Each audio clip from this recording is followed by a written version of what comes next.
Hello everyone, welcome back to PVK series. हम लोगों का 2020 का पीवीके चल रहा था एंड हम लोगों ने ऑलरेडी 1 to 20 कर लिया था एंड विल प्रोसीड फ्रॉम 21। देखते हैं क्या कह रहा है 21। कौन सा following statement about history of India के बारे में कह रहा है कि औरंग क्या है, in charge of the treasury of the state, banian Indian agent of East India Company, and Mira Sidar designated revenue payer to the state. Okay, देखिए दोस्तों, औरंग जो था ना, औरंग आपको ये एक रॉयल कैंप है। ये मुगल पीरियड में काफ़ी इसका प्रचलन था और आप जैसे होते हैं कि राजा महाराजा जो कैंप लगा के स्टे करते हैं उसको औरंग कहते थे। ठीक है, तो 1 को आप काट दीजिए, 2 and 3 बचता है। तो देख लीजिए 2 3 जगह पे है, 2 2 2, तो 2 का होने का चांस ज़्यादा है। 3 3 जगह पे है, देखिए 3 3 3, 3 का भी होने का चांस ज़्यादा है। 1 सिर्फ 2 जगह पे था, इसलिए 1 गलत हो गया। आप ऐसे भी 2 3 मार सकते हो, लेकिन फिर भी देखते हैं। बढ़िया क्या है, ये आज ही के टाइम में बढ़िया जिसको कहते हैं हम कि जो सूद पे पैसा देते हैं, मनी लेंडिंग कह सकते हो, मनी लेंडर कह सकते हो आप इसको। मीरा सिदार, मीरा सिदार क्या है? मीरा सिदार आपको एक हेरिडिटरी लैंड होल्डर थे वो साउथ इंडिया के, तो इनको भी जो designated revenue pair of the state ये थे। ठीक है, तो इसका स्टेटमेंट क्या होगा? 2 3 दोनों होगा। 22 देखते हैं। With reference to the religious history of India which of the following, कौन सा फॉलोइंग स्टेटमेंट क्या कर रहा है? अस्थर्वीवादीन बिलोंग टू महायान बुद्धिज़्म। बिल्कुल ये गलत स्टेटमेंट दोस्तों, ये हीनयान से बिलोंग करते थे।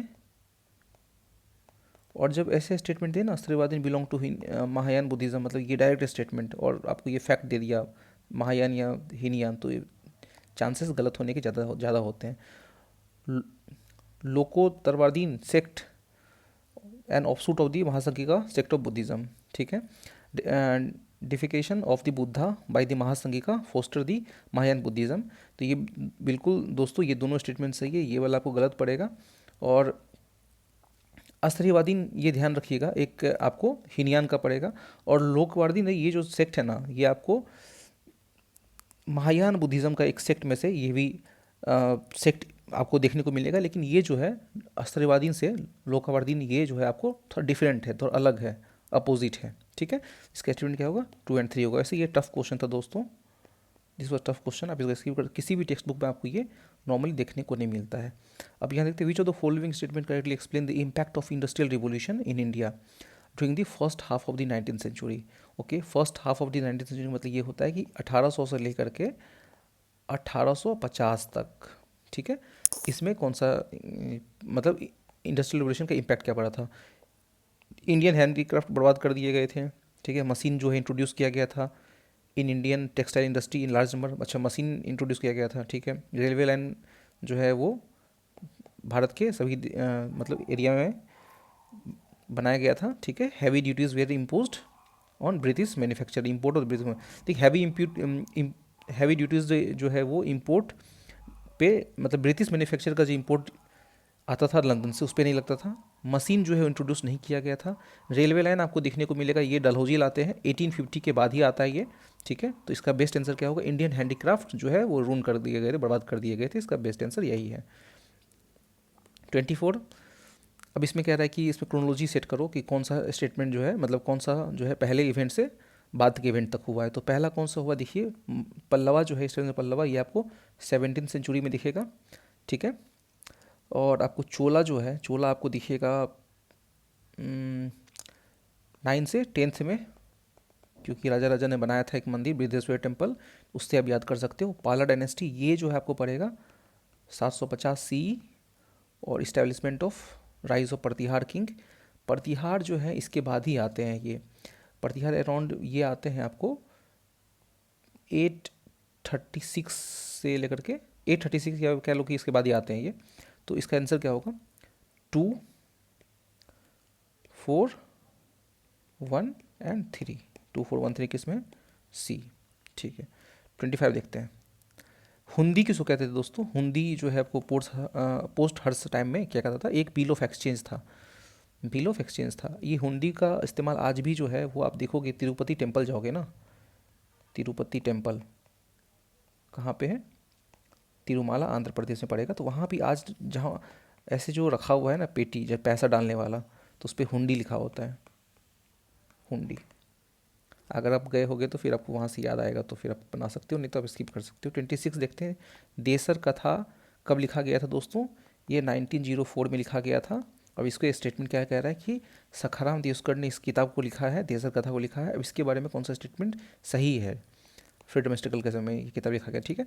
It won't against the colonial state hypnotic conquest of mind. बिल्कुल कॉलोनियल स्टेट के अगेंस्ट में ये किताब डेफिनेटली लिखा, क्योंकि आप देख लो फ्रीडम स्ट्रगल के समय कोई भी किताब लिखा गया है तो कॉलोनियल स्टेट के अगेंस्ट में लिखा जाएगा। It inspired the performance of स्वदेशी स्टेट प्लेस फॉल्क स्लोगन। बिल्कुल आपको पता होगा कि ये स्वदेशी मूवमेंट के समय में जो है आपको गाना गाया गया था। फिर आपको अमर सोनर बंगला जो है रविंद्रनाथ टैगोर के द्वारा ये भी गाया गया था। बहुत सारे सॉन्ग्स को बंगाली सॉन्ग्स गाया गया था, तो डेफिनेटली ये होने का चांसेस ज़्यादा है, ये हो रही है। The use of desh by the देवस्कर was in the specific country region of Bengal, नहीं होल इंडिया। जो देश का जो उन्होंने लिखा था ना, मतलब जो कोनोटेशन था वो होल इंडिया था, नॉट बंगाल। तो ये स्टेटमेंट गलत हो जाएगा, 1 और 2 स्टेटमेंट सही होगा। 27 देखते हैं, गांधी इरविन पैक्ट के बारे में। आसान क्वेश्चन है दोस्तों, ये भी आसान क्वेश्चन है गांधी इरविन पैक्ट के बारे में। आपको पता है कि गांधी इरविन पैक्ट में जो साइन हुआ था, इसमें जो भगत सिंह थे ना, उनकी छोड़ने की बात भी की गई थी, लेकिन छोड़ा नहीं गया था क्योंकि Bhagat Singh was under the violence act, वो वायलेंस एक्ट के एक्यूज थे। तो acceptance of Gandhi suggestion for the inquiry police excess ये नहीं किया गया था। Release of only prisoner who were not charge with the violence, ठीक है। 4 सही होगा, 3 गलत होगा। 3 गलत करो, 4 सही करो, तो स्टेटमेंट 1 to 4 होगा। बिल्कुल invitation of Congress to participate in second round table, बिल्कुल सेकंड राउंड टेबल कॉन्फ्रेंस में पार्टिसिपेट किया गया था।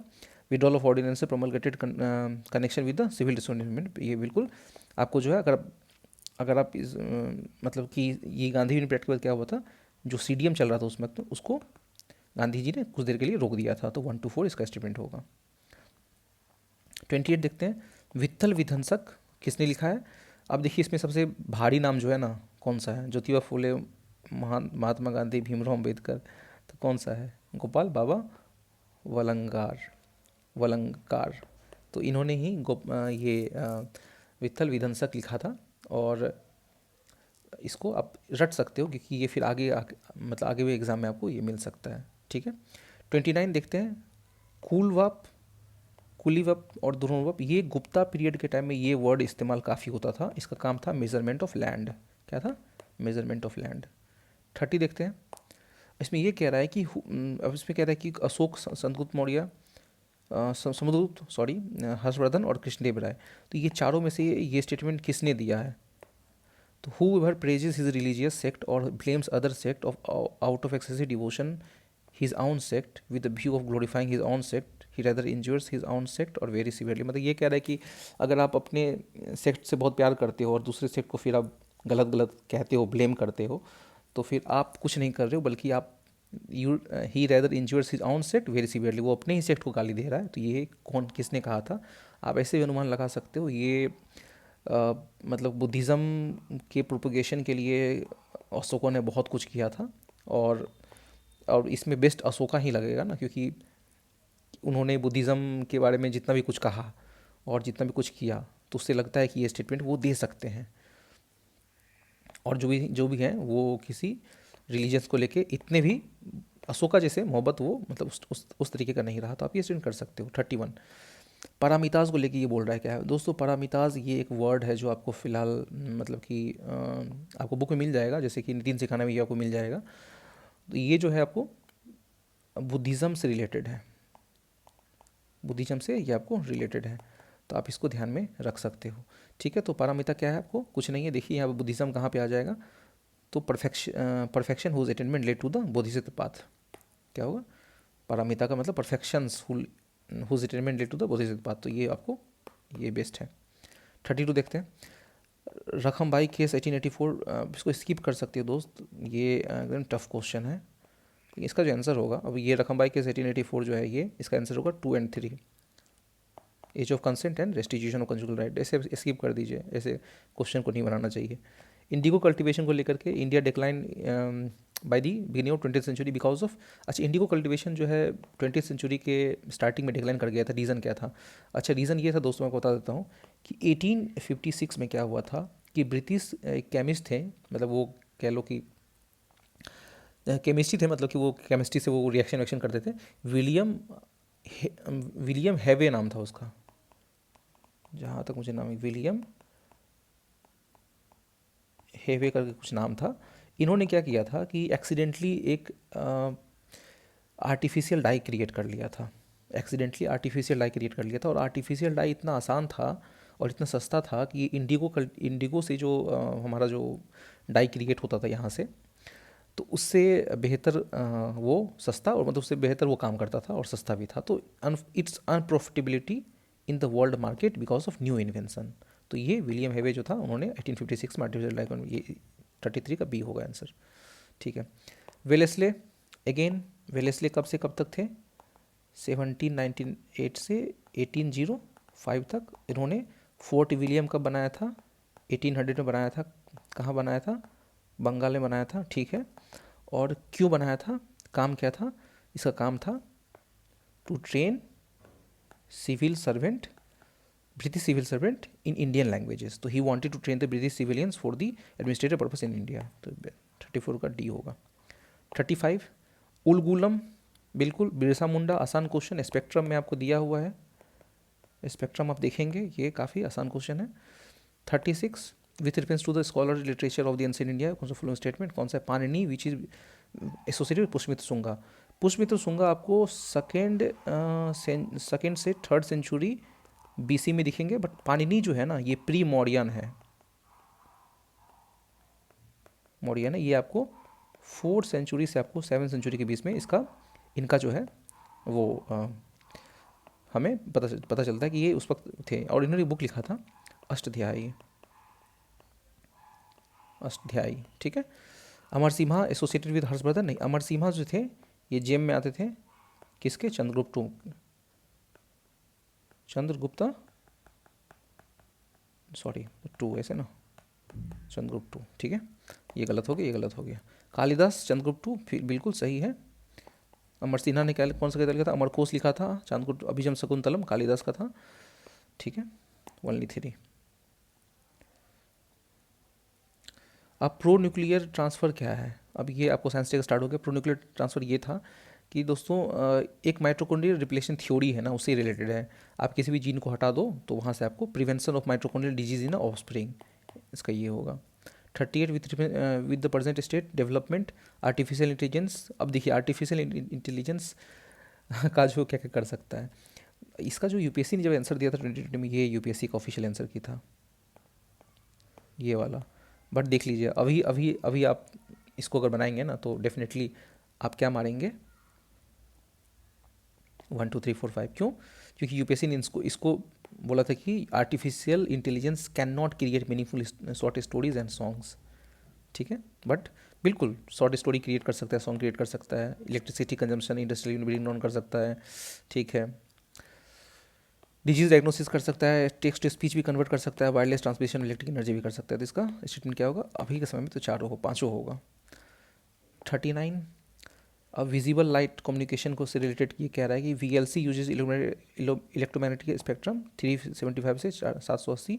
सही है दोस्तों। VLC is a long range radical, sorry long range optical wireless communication. ठीक है, तो लॉन्ग रेंज नहीं है, ये है दोस्तों शॉर्ट रेंज। आपको जैसे लगे ना लॉन्ग शॉर्ट ऐसे, तो वहाँ आप थोड़ा सतर्क रहिएगा। तो 2 को काट दीजिए, क्या होगा answer? 1 3 4। VLC can transmit large amount of data faster than Bluetooth, बिल्कुल कर सकता है। वीएलसी है नो इलेक्ट्रोमैग्नेटिक इंटरफेरेंस, नहीं है, क्योंकि ये लाइट, विजिबल लाइट कम्युनिकेशन के थ्रू ये चलती है, ये टेक्नोलॉजी यूज़ करती है, तो इसलिए इसमें मतलब इलेक्ट्रोमैग्नेटिक इंटरफेरेंस आपको नहीं दिखेगा। तो 1 3 4 is the best answer. Blockchain technology से रिलेटेड सवाल है। इसका जो देखो इसका जो आंसर होगा ना वो मैं बताता हूँ, 1 and 3 है। क्यों?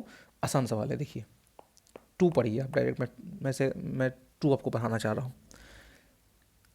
The structure and design of the blockchain is such that all the data in it are about cryptocurrency only. अच्छा, जितने भी ब्लॉकचेन डाटा है वो सिर्फ क्रिप्टो करेंसी के लिए होंगे? नहीं, blockchain also support the diverse supply chain management ना, जैसे कि health care record, voting system, decentralize finance भी कोई को भी वो सपोर्ट करता है। 2 को तो ऐसे काट दो आप, ये तो ऐसे कट गया।